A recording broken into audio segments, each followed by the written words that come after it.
Okay, so I'm just going to first off start about talk about sociological because like I really got a really big sociological database in the afterlife. Like what I did is like I created these hockey stats where checked for like stick checking. You know, when every time they got in an altercation, did they was it a hard checking altercation? Was it a soft checking altercation? Who got the puck? Who's the best stick checker? Who's the best along the boards?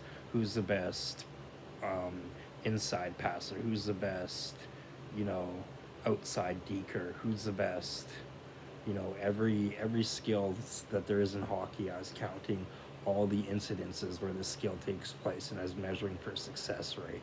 So every time he stick checks an opponent, how often does he get the puck, and how often does he not get the puck, and how often is this stick check successful? You know what I mean? To find the best stick checker in the game, as well as like I said, every skill in hockey that you could identify, and hire people to count throughout a game and go over a video and recount and so forth like that. Um, so what this led to was the sociological database where they count everything in societies. Like we're being measured by this like dimensional database that is counting everything in society and stuff. And what you're trying to do is like reduce the punches in the face, you know, reduce the name calling, reduce, you know, diseases, reduce, you know, all the bad things you try to reduce, right? And you try to like increase the good things like the fun, the teamwork, the, you know, the success, the accomplishment, the love, the friendship, the attitudes and stuff like that. You try to increase all the good things as well, right? So what I did was when I created this hockey stats, I created this way of counting and looking at stats and looking at like I went through a number of things that I'm not mentioning here, but what we did is we took that to the sociological database and into real life as opposed to hockey, and started counting all these things and started looking at specific numbers. Like what I realized is that like fart stats, one of the things I have is fart stats, and every time I notice an anomaly in fart stats, you know what it typically means? It typically means machine head corruption.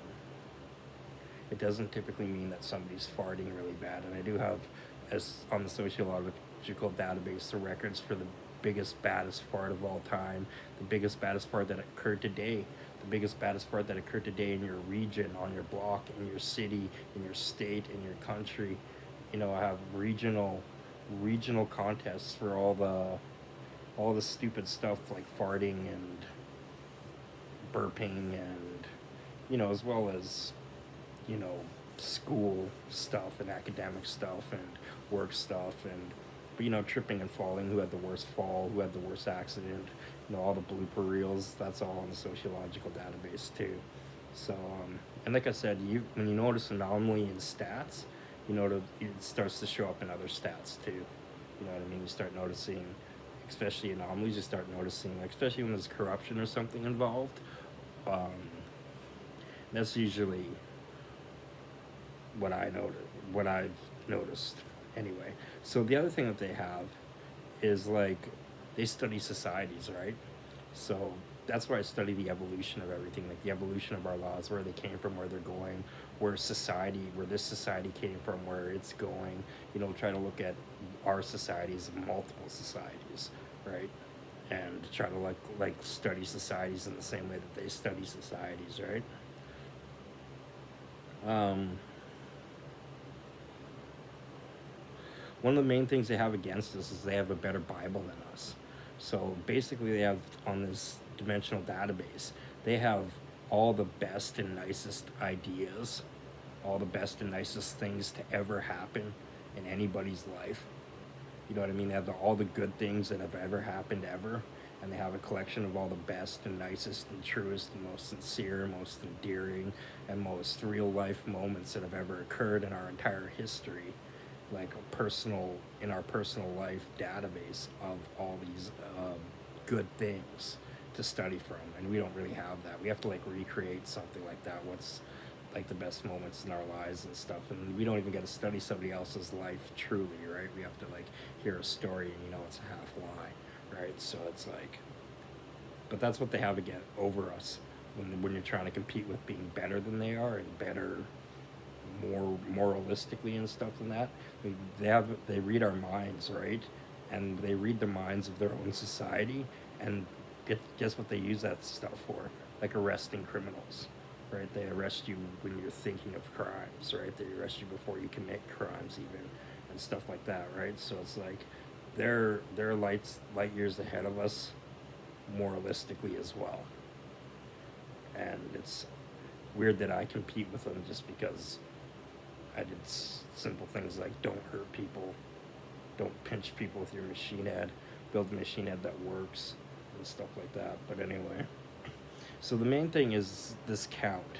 This count is something that applies to us directly, because one of the things that I set out to do was to count everything everybody wanted, want and needed. So it's going to every country and counting how much food they want, how many steaks they want, how many vegetables they want, how many houses they want, how much clothes, of what type of clothes do they want, how many video games and TVs do they want, counting everything that everybody wants and needs, and using this to put together a plan. I look at supply and demand a little differently than making money. So a lot of people look at supply and demand as a money paradigm, but I look at it as a simple paradigm. You supply the demand. You work to supply the demand. You work to produce what you need, what the demand is. You work to produce even more than demand. Like you want to supply the demand so well that you want to produce more than you need and have extras left over and throwing stuff in the garbage. You're supplying the demand so well. And that's for everybody everywhere. And that's, that comes before money to me. Like this sort of stuff is like a lot of societies don't necessarily share money the way we share money. And they sort of do stuff like get all the work done before they start sharing the goodies. You know what I mean? So they supply all the demand and then they start, doing the premium, the extra goody stuff. So that's kind of how I am too. I think we should really, if you want me to put my effort in for today, I appreciate it if we're doing the work that we should do for everybody to get everything they want. If everybody's getting everything they want, then, I don't mind going in and putting my effort in today, right? So, I could go into the acoustic mic. I don't have time for the acoustic mic. The mom joke. So the mom joke where it's like your mom is an all-star and you know, all these compliments about your mom or like casual talk about your mom with a slight innuendo and stuff. So you keep it all clean and all nice and complimentary, but you pick out one guy that you want to diss, and on like the fifth time you tell the joke, you do something like, yeah, and your mom's a dirty fucking bitch. Or something like that.